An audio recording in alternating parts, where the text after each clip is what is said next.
caso. Siamo viaggiatori lenti. Andiamo! Italia Slow Tour! Andiamo in giro per l'Italia, a piedi, a cavallo, in bicicletta. L'Italia è bellissima. Ma anche il mondo è bellissimo. Sì, Italia Slow Tour, mondo Slow Tour. Stavolta ho pensato che il nostro Slow Tour lo vado a fare in Polinesia. E tu? Io invece parto da Mantova, casa mia. Puoi camminare dentro. Attenta al cane. Lo slow tour per le Regge Gonzaghesche nella provincia di Mantova comincia qua, a 2 passi da casa mia, dentro la pancia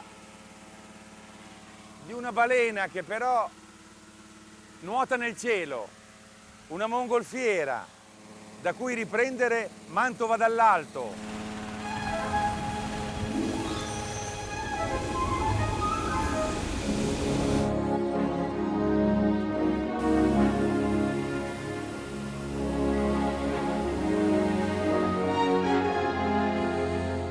Da qua si vede la città come è fatta. Laggiù è la parte centrale, la parte monumentale.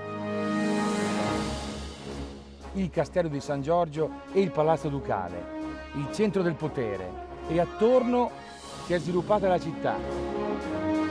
Il tragitto della mongolfiera, con il vento che ci sta spingendo, praticamente assomiglia al nostro percorso. Si parte dalla città e poi attraverso i fiumi, il Mincio, l'Oglio, il Po, andiamo nel territorio, nella campagna. I Gonzaga, in 4 secoli di dominio, ma in particolare nel Rinascimento, hanno lasciato in questo territorio un sacco di tracce meravigliose, da Mantova fino a Revere, passando per Sabbioneta.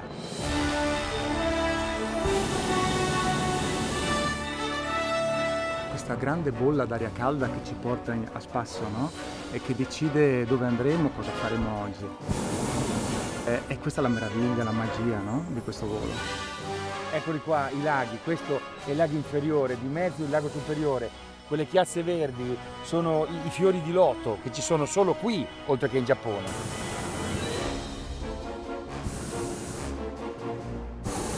Patrizio, vogliamo atterrare qua, guarda questo prato. Adesso vedi tu, l'atterraggio penso che sia il momento più delicato.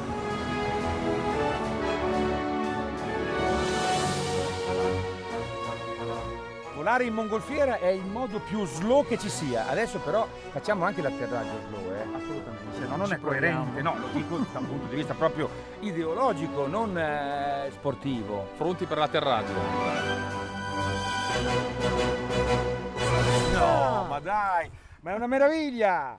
Beh, ma tutta la preoccupazione che avevo, allora è inutile. Beh, ferma però, Ecco, bravo.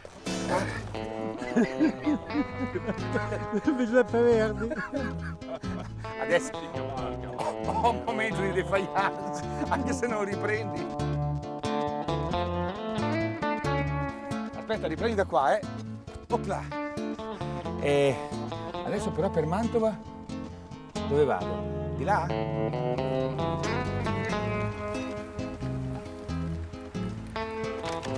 Lo slow tour continua, in bicicletta.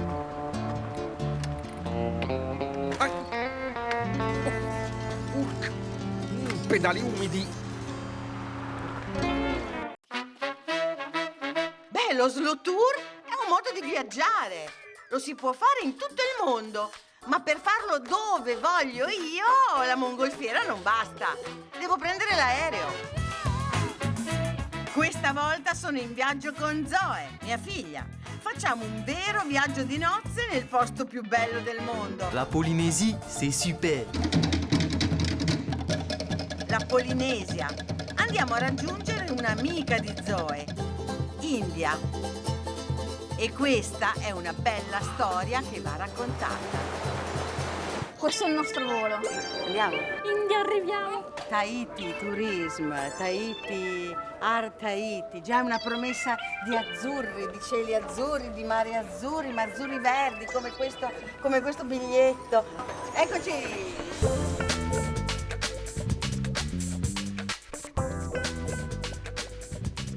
Sono 5.900 chilometri, hai visto? Di un po' prima della metà del mondo. Per fortuna il viaggio è piacevolissimo. Bene, perché andiamo in Polinesia? Meglio dire perché ritorno in Polinesia? Quando ci andai la prima volta, dopo aver visto i posti più turistici, belli ma frequentati, cercai di andare fuori dai normali tour. Andai alle Tuamotu, gli attolli più sperduti, a Rangiroa. E lì incontrai Alberto, un italiano che stava lì da 7 anni e che aveva una bambina dell'età di Zoe, India. Ma ci salutammo sicuri di non rivederci mai più. Invece l'ho incontrato 1 anno e mezzo dopo a Bologna, tutto vestito col cappotto e mi ha presentato India. E quindi io ho conosciuto India. Zoe e India sono diventate amiche per la pelle. Hanno fatto l'asilo e le elementari assieme, compleanni, vacanze e scambi di vestiti. India è cresciuta in Italia e non è mai tornata dove è nata, ma ha sempre coltivato il sogno del suo ritorno per stare con sua madre e conoscere la sua famiglia polinesiana. Ma la Polinesia è il sogno di tutti. È la meta più ambita, il posto dove tutti sognano di ritirarsi a un'esistenza essenziale. A livello di viaggio si può dire che dopo quello, il diluvio.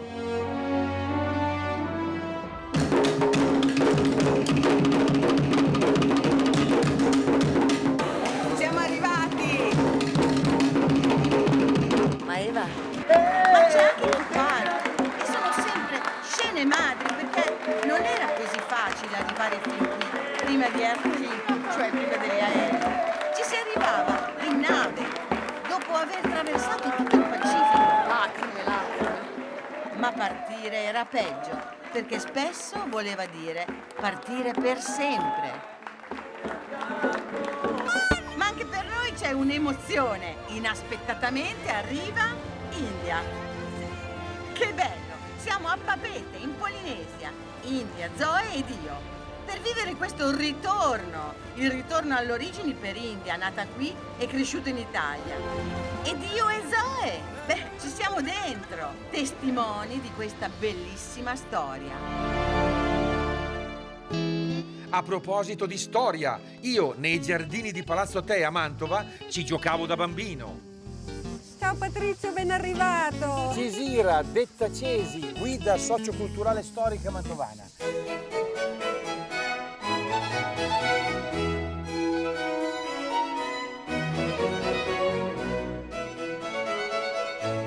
Qui siamo davanti a Palazzo Te, che è un gioiello assoluto, una cosa meravigliosa.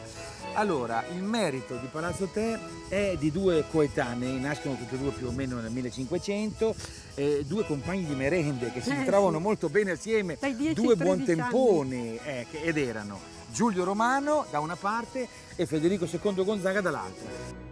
Federico Gonzaga, che aveva conosciuto Giulio Romano a Roma, lo chiama qui, a Mantova, attorno al 1530 e si fa costruire a 2 passi dalla città, su quella che al tempo era un'isola tra le paludi, un palazzo un po' pazzo. Sì, scusa, perché dici che questo è un'architettura da matti? A me sembra tutto a modino, tutto un bel palazzo. Cosa c'è di strano qua? Ti dirò che Giulio Romano era il miglior allievo di Raffaello e quindi lui aveva studiato il mondo antico, la perfezione oramai si era raggiunta ad altissimi livelli. Lui fa il passo oltre la classicità, intesa come intoccabile metro di misura più morale che non reale, diventa un modernissimo. Colonne finte, timpani spaccati che non reggono nulla, bugnati simbolici, tutta apparenza. Ma perché tutto questo? Cioè perché? Per stupire, per stupire. Per divertire il suo principe che vuole un palazzo di rappresentanza dove venire così un po' a pranzo o alla sera a desinare o un po' a fare una passeggiata. Ma Federico Gonzaga non veniva qui a Palazzo Te solo per mangiare. Dai, dillo, no, ma la Cesare è una persona seria, ma bisogna, quella la so anch'io, perché lui aveva piazzato qui la sua amante, come si chiamava? A lui piacevano tanto le donne, ma la sua preferita si chiamava Isabella Boschetti. Isabella Boschetti, detta la Boschetta. La Boschetta. conosce all'età di 16 anni, questa ragazza sarà il suo grande amore, anche se lui aveva firmato già per procura un matrimonio con Maria Paleologo e non ne vuole sapere di Già questa Maria paleologo, vuoi mettere perché porti in dote la il Boschetta Monferrato. con la paleologa, cioè voglio dire, è già omen nomen, anzi in questo caso woman. Questo è l'ingresso ufficiale della villa, del palazzo, e si chiama Loggia delle Muse. Loggia delle Muse, il biglietto da visita di Gonzaga. Perché? Perché i Gonzaga, che diciamo, no, insomma, la nobiltà se la sono conquistata con gli intrighi e con le lotte, volevano dimostrare che erano una famiglia bene e che erano molto colti, quindi qui le muse, le citazioni letterarie.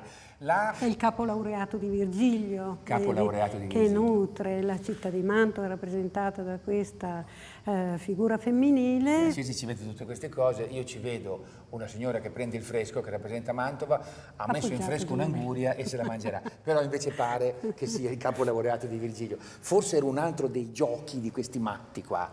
Entriamo pure.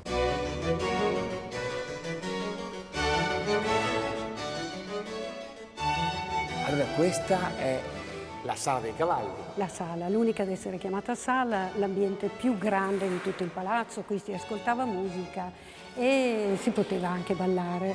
Facevano le feste, facevano i balletti e tutto quanto, ma fondamentalmente quei soldatacci che non erano altro, guarda, hanno fatto una specie di omaggio ai loro cavalli. Loro combattevano e il cavallo era un'arma da guerra fondamentale e i Gonzaga erano grandi allevatori di cavalli, addirittura hanno selezionato delle razze. Erano il loro fiore all'occhiello, tutto il mondo, che era poi l'Europa, ci invidiava. Sì. Tra l'altro il tuo Giulio Romano qua mi sa che inventa la fiction, cioè qui sembra tutto vero e invece è tutto finto. Invece è tutto finto. Guarda, là cos'è? È un finto bronzo con le fatiche di Ercole, qui l'architettura lui la dipinge, vedi queste lesene binate, scanalate, capitelli di ordine corinzio. Nasce la scuola dell'inganno, dell'occhio, guarda come sono belli questi marmi, sembrano veri come sembrano veri i cavalli appoggiati davanti a queste finestre. Il tutto perché sembri vero che i Gonzaga sono dei grandi nobili. Vabbè, lasciamo stare. Ecco, allora Cesi, fammi capire, le grandi passioni di Federico II. Qui ha sviluppato la grande passione dei cavalli. I cavalli, il lavoro. E qua che grande passione avrà celebrato? Fammi indovinare.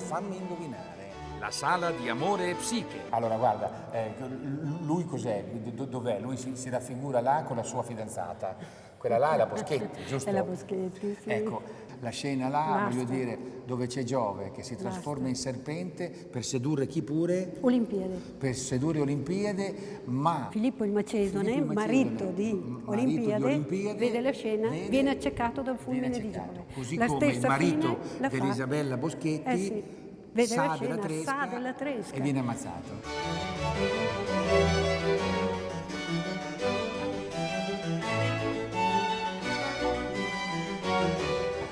Sono degli affreschi meravigliosi. Dopo la pubblicità sveleremo come finisce la storia d'amore tra Federico e la Boschetta e soprattutto come comincia il viaggio di India e Zoe in Polinesia. Oh, eccola qua, mi ci hai portato. Eh sì,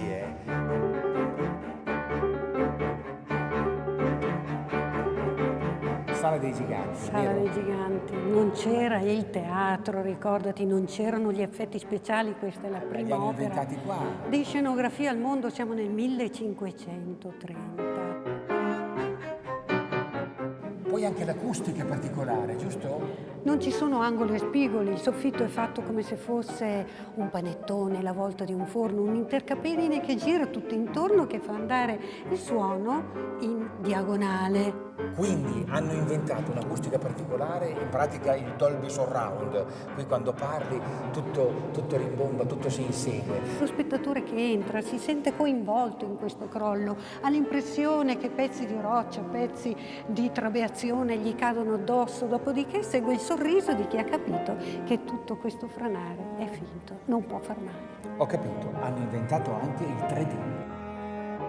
Qui siamo nel giardino segreto di Palazzo Te, dove Federico Gonzaga veniva per stare da solo. e si prendeva delle gran balle di vino e stava con gli amici maschi. Il solito materialone. Vabbè, sì, noi mantovani siamo così, Federico non ce la racconta mica. Qui si scopre chi era il vero grande amore di Federico, altro che la Boschetta. Guarda, ha fatto fare un monumento praticamente, no?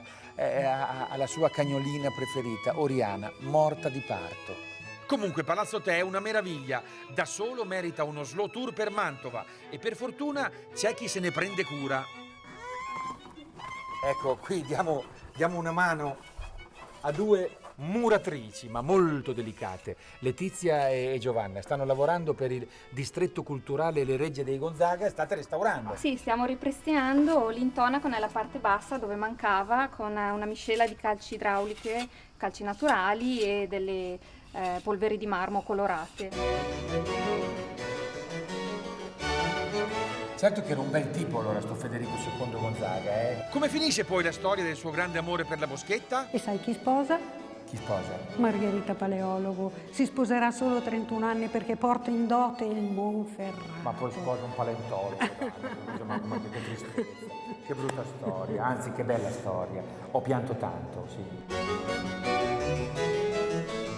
No, scusa, fermo un attimo, perché, no, ma voglio dire, qui, sì, ma nella finzione della finzione, io in realtà dovevo far finta di non vederli perché sono i fantasmi di Federico e della Boschetti, ma invece va bene così, nel senso che usciamo, allora, lei è Caterina e lui è Gabriele e fate parte di un gruppo che si chiama Invito a Corte, giusto? Sì. Invito a Corte è un modo per animare i nostri monumenti con delle figure filologicamente corrette che danno un senso così di presenza viva. Questo vestito qua è vero, è stato rifatto proprio andando a vedere filologicamente, no, i ritratti, i quadri, eccetera, eccetera. Cesi, qui tu avevi giusto un'illustrazione, guarda, Tiziano Vecellio, ritratto di Federico II Gonzaga. Allora, ecco, praticamente Federico tu sei uguale, però qui nel ritratto lui ha la bellissima cagnolina. Pai Tiziano Vecellio, Federico II e la sua cagnolina Oriana. Ci assomiglio, era bianca e cicciona anche lei.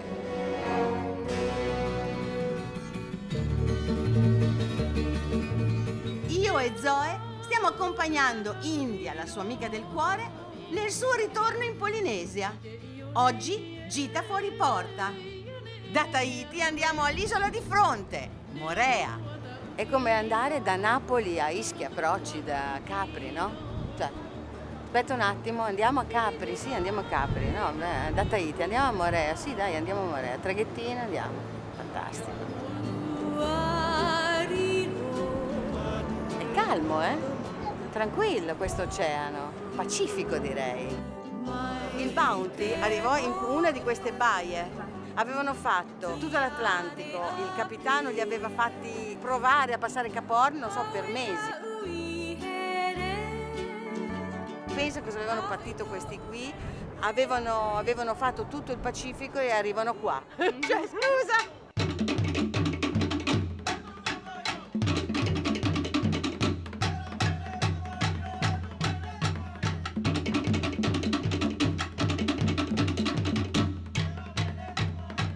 Sbarchiamo giusto in vista del lussuriosissimo hotel Chiaora a 5 stelle. Foto! La storia di questo albergo, che poi c'entra anche con la tua famiglia, sì, e che in realtà viene pensato da un viaggiatore in fondo. sì, si chiamava Jean-Claude de Bruyère. Era il marito, il primo marito il primo marito di mia mamma. È arrivato qua 60 anni fa e non c'era niente. Comprato da lassù, tutte le case che vedi qua era tutto suo. Fino qua giù, fino là, ha comprato tutto. Costava niente. Ci ha costruito questo albergo e ha deciso di installarsi qua sull'isola di Molea, che è proprio lui, il creatore del turismo.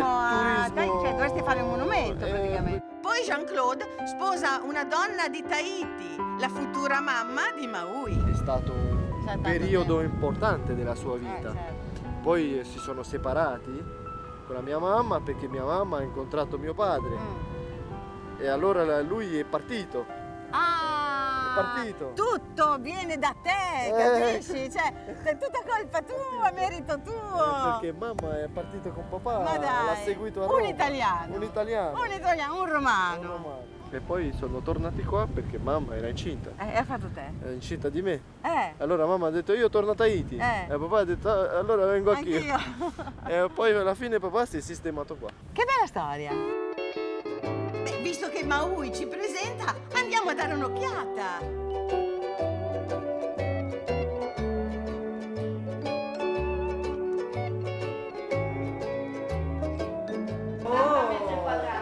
Questa è la più bella che ci sia. In tutto l'albergo c'è il colore arancione, perché riprende appunto il colore che usava molto Gauguin nei suoi quadri. Perché sembra che Gauguin, non avendo più i colori, utilizzasse il pigmento arancione della frutta. Per fare la doccia potete fare la doccia anche fuori.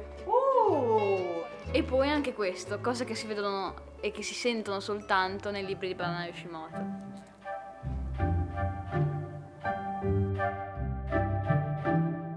Banana Yoshimoto è una scrittrice giapponese che racconta come qui in Polinese si possa fare il bagno con le mante, con i delfini e vedere le balene. Durante la stagione delle balene, le balene vengono qua a riprodursi. Dicono che Moorea è l'isola della femminilità e della fecondità. Qui è un posto da sogno e non mi faccio certo scappare la possibilità di farmi fare un massaggio da mani esperte. Per un viaggio di nozze? Direi, Io sono sulle tracce della storia di casa mia, a Mantova.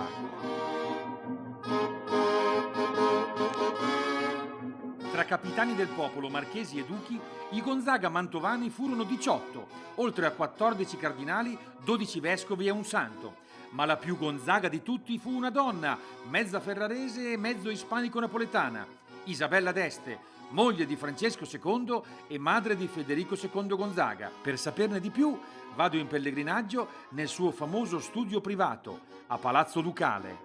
La prima donna del Rinascimento, Isabella. La prima donna del Rinascimento. Sì, Chi così era? definita. Come arte sublime il suo intervento, ma Isabella è antesignana ad ogni moda per quello che riguarda gli abiti, i gioielli, le acconciature, i guanti, le scarpe. Bella come Carla Bruni, Isabella d'Este cantava e suonava il liuto molto meglio di lei.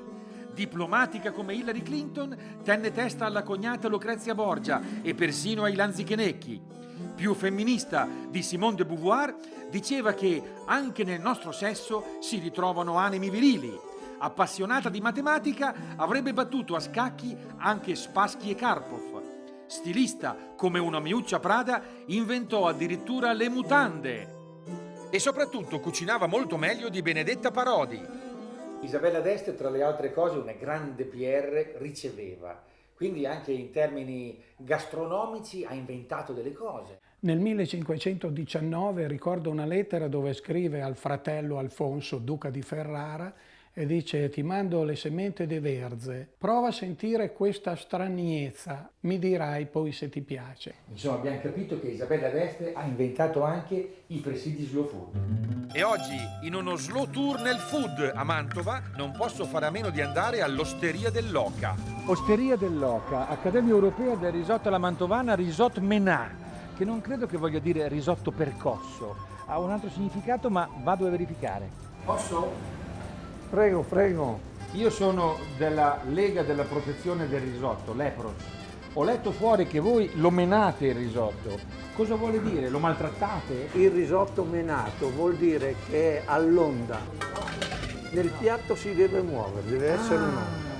Il Baffo, ristoratore storico, il classico mantovano solo apparentemente ruvido. So che fate anche i bigoli con le sardelle. Facciamo i bigoli con le sardelle, poi glieli servirò e sentirà che è una grande specialità. Bigoli, vale a dire spaghettoni creati al torchio, conditi con olio, aglio e sarde. È tutto forte. Certo. È forte il bigolo.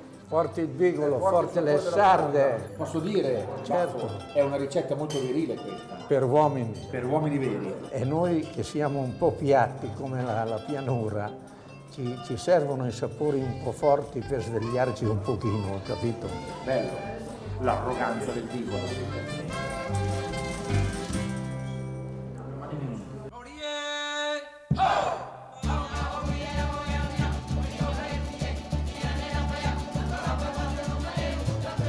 Stanno girando in cerchio, ma va bene. Anche la prova della canoa è stata affrontata.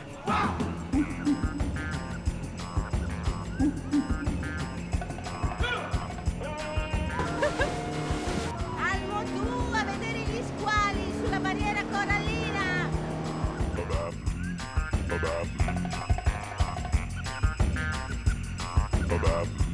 I turisti vengono qua a fare il bagno con le razze e con gli squali. Gli squali sono qui.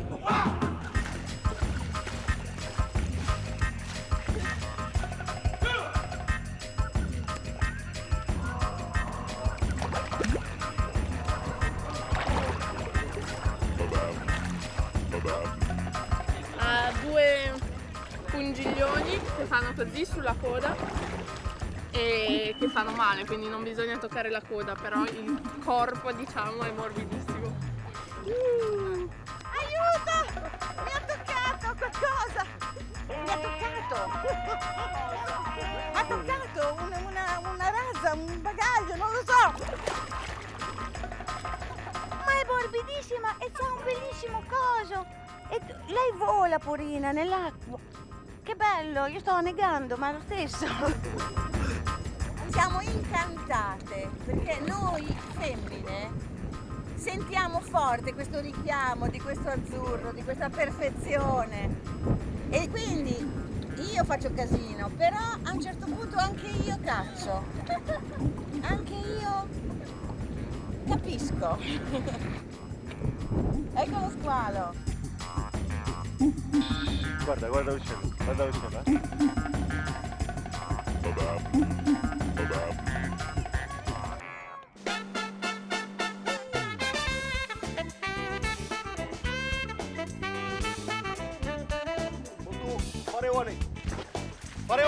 Il Motu è un isolotto deserto, o quasi.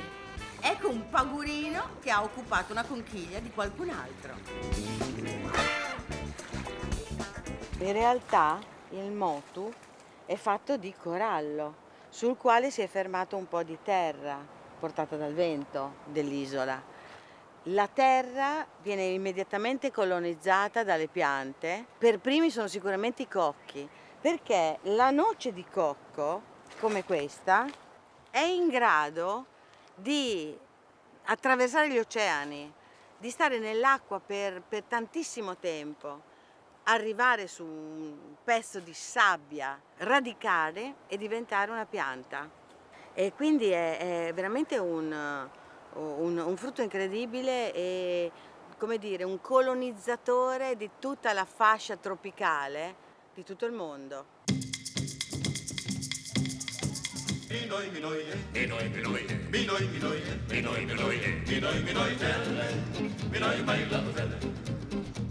Questa è la Rimini del Motu. Le persone, guarda, non parlano neanche fra di loro, guardano. Si riempiono gli occhi per l'inverno che verrà, secondo me.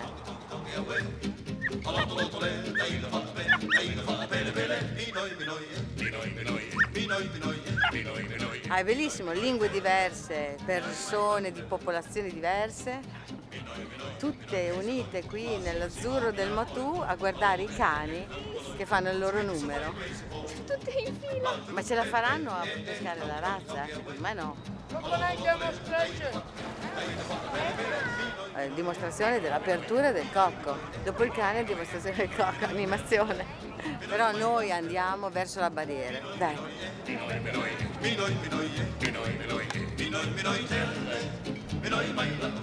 Is it juice? 1, 2, 3. Now. It's good. You can drink. Sempre a proposito del cocco, un'altra caratteristica del cocco è la faccina.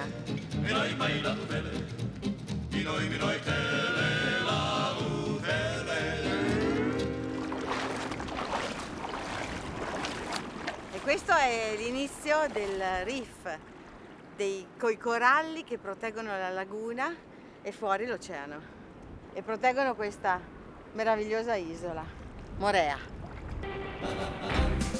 E adesso pranzo sul Motu, con dimostrazione e preparazione del tipico piatto, tonno al latte di cocco, carota, cipolla, tomate, pomodoro, limone e latte di cocco. e latte di cocco. Tuna. Tonno!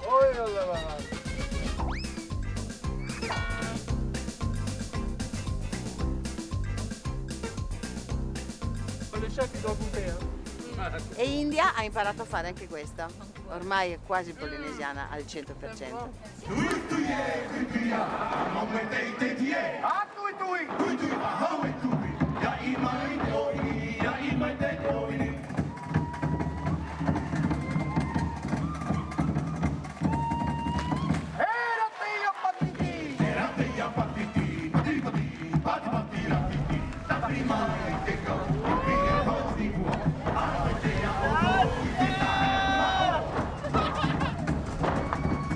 Ale, slow tour, mica tanto slow, in questo caso. Buongiorno. Come va? Tutto a posto? Per slow tour, eccoci qua in Polinesia, a Moorea. Siamo in realtà dentro a un albergo bellissimo che ha una attrazione particolare, il bagno coi delfini. Andiamo!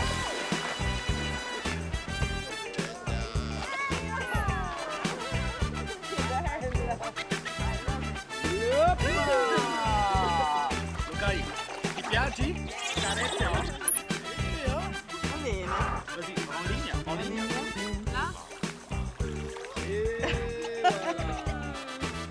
Lukai, 210 kg, è una maschio, Questo è l'ombelico. Però quanti denti che ha? 100 denti. Touché? Sì. Oh, non è che chiude. Chiude. No, non chiude. Chiudi. All'inizio. Ma Dio mio, ma guarda. Là? Ouais, les deux mains. Mets-toi dans l'eau. Mets-toi dans l'eau un peu. Voilà, et vas-y. Voilà. Oh là!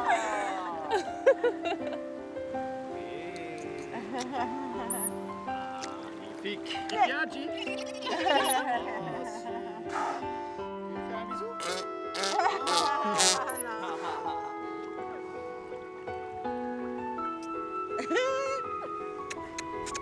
Bellino che sei.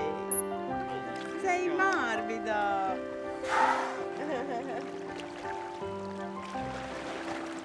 Come parlano i delfini? I delfini parlano con questo, No, ancora?